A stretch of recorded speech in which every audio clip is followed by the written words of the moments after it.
My name is Dr. Sathish. I am a senior consultant at Columbia Referral Hospital, Yeshwanthpur, Bangalore for the past 10 years.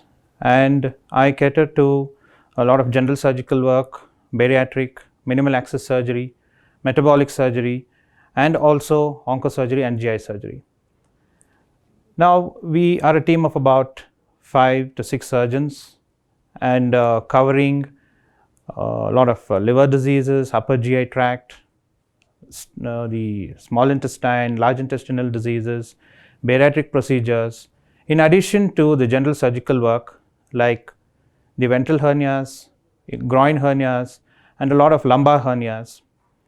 Predominantly, my practice involves a lot of this laparoscopic work, more so pertaining to gallbladder diseases, the small intestine and the large intestine. Bariatric work has been on the upswing of late, and a lot of people are coming forward to get themselves rectified as far as the weight loss is concerned.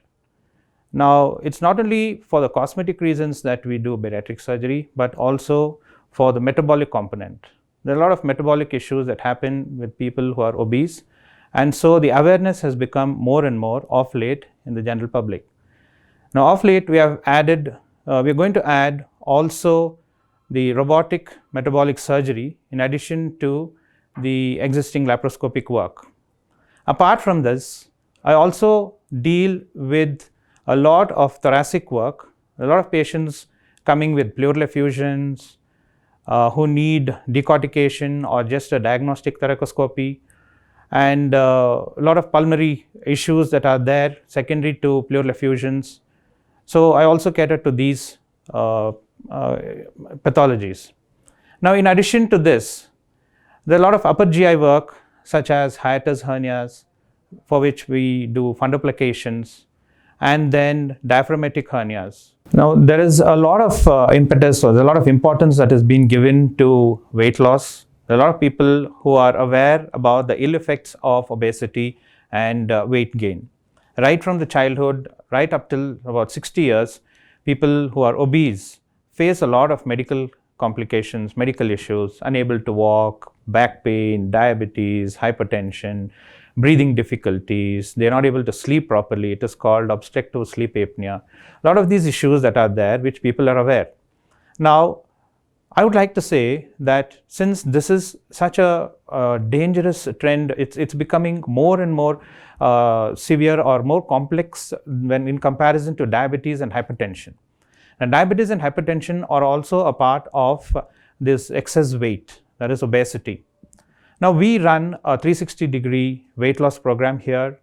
We have a consultation with the dietitian, physiotherapist, psychologist, and then we also have a consultation with the endocrinologist and internal medicine, and then ultimately the surgeon comes into the play.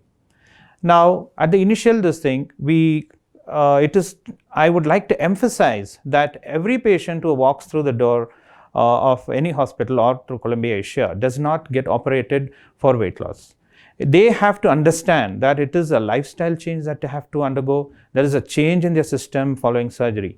So, as a result of which, there is a very strict selection criteria that we follow before we subject them to surgery. We initially put them on liquid diet for a few days, which helps us at surgery, and also the patient will be aware that that is the diet that he is going to follow subsequently for a few months.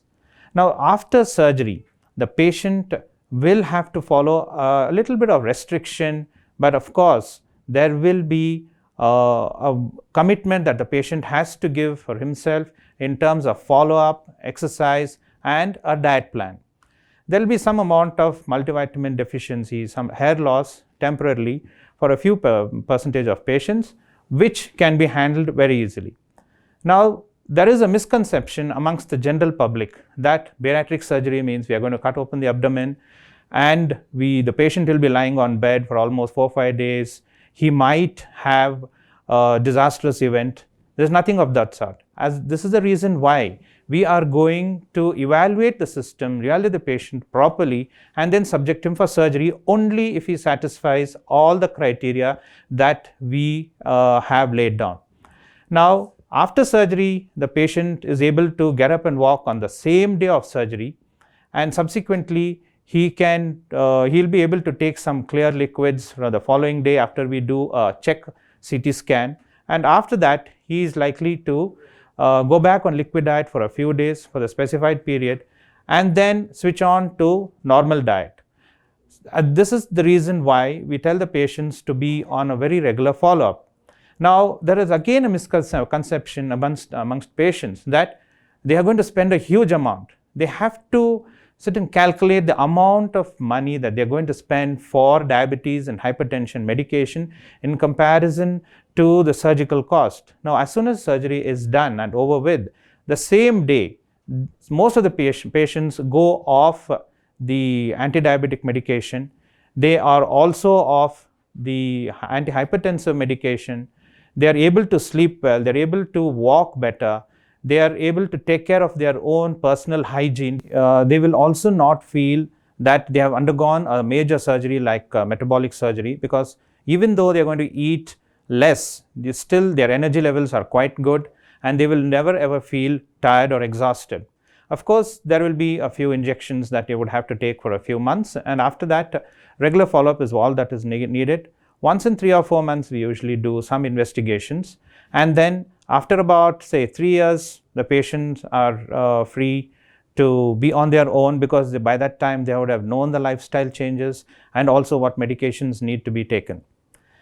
Now, in addition to this, in order to prevent this major event of, say, weight gain or the complications associated with it, there are a lot of preventive measures that every individual can go through, like right from the word go, say right from the childhood days. If the child is not given, say, junk food, the processed food, oily food, and then if the child is made to realize that exercise is a part and parcel of their daily routine, and if they just do about 45 minutes of brisk walking, they need not go to a gym to achieve all these goals. They can just do a 45-minute of daily walking early morning or late night or late evening, and then also restrict all these junk foods. They can prevent the onset of obesity, diabetes, hypertension, and can lead a very healthy life.